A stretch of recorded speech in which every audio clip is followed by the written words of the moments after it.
Pierre se leva et leur dit : « Mes frères, vous le savez, dès les tout premiers jours, Dieu a fait un choix parmi vous pour que, par ma bouche, les non-juifs entendent la parole de la bonne nouvelle et deviennent croyants.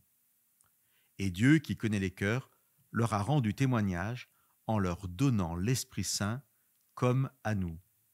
Il n'a fait aucune différence entre nous et eux, puisqu'il a purifié leur cœur par la foi. Maintenant donc, pourquoi provoquez-vous Dieu en imposant aux disciples un joug qui ni nos pères ni nous-mêmes n'avons été capables de porter ?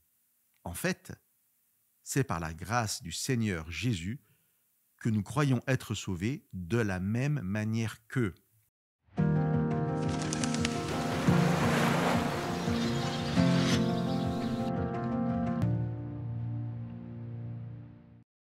Nous avons dans ce chapitre ce qui est appelé couramment le Concile de Jérusalem. Les responsables de l'Église discutent ensemble de l'arrivée dans la communauté des premiers chrétiens d'origine non juive et de la question de leur circoncision ou non.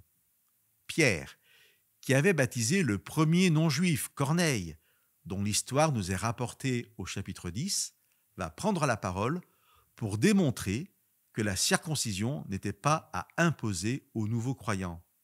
Nous avons lu en introduction une partie de l'argumentaire de Pierre. Dans cette prise de parole, Pierre nous rappelle une vérité essentielle. Seuls les cœurs sincères accueillent l'Esprit de Dieu. Et pour autant, l'Esprit Saint ne vient pas dans les cœurs purs, mais il purifie les cœurs qui l'habitent. Pierre nous dit que Dieu, qui connaît les cœurs, donne son Esprit Saint et que, sans différence entre les Juifs et les non-Juifs, Dieu purifie tous les cœurs par sa présence. Pierre nous dit que la différence que fait Dieu n'est pas entre Juifs et non-Juifs, mais entre les cœurs sincères et les autres. Chers amis, est-ce que nous préférons faire le bien plutôt que le mal ? Et est-ce que nous voulons aimer Dieu ? Je pense que chacun peut répondre honnêtement à cette question. La question n'est pas de savoir si nous réussissons toujours cela, mais si honnêtement cela est notre objectif. Si c'est le cas, Dieu qui connaît les cœurs vient vivre en nous, non pas parce que nous sommes bons, mais parce que nous avons le désir d'être aimants.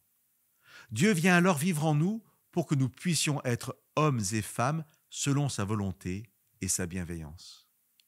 Ce concile de Jérusalem n'imposera donc pas la circoncision aux non-juifs devenus chrétiens, parce que Pierre rappelle que l'Esprit Saint en chacun vient circoncire les cœurs, les transformant selon sa volonté. Nous savons tous, si nous voulons aimer ceux que nous croisons et aimer Dieu. Si c'est le cas, soyons dans la joie, car la parole nous rappelle aujourd'hui que la grâce de Dieu vient alors purifier nos cœurs et habiter en chacun de nous. Que Dieu vous bénisse.